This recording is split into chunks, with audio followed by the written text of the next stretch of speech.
everyone. Is if formula confusing you in Excel? Don't worry. I'll explain the if formula in the easiest way with simple example. Welcome to Click Excel.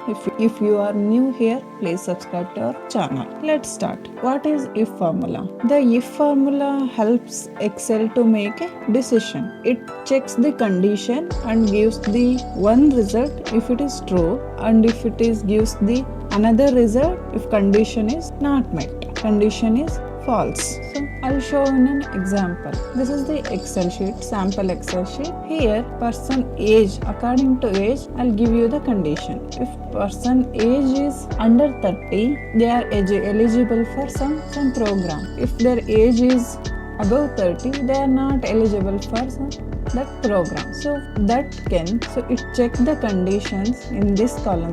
If that person age is above 30 or below 30, that was the condition, and it will write here as he is eligible or not, yes or no. How to write that? So, equals if open bracket, select the cell which you want to type as a condition. It is less than or equal to 30. If person age is less than or equal to 30, they are eligible. Means we have to type yes. If person age is above 30, they are not eligible.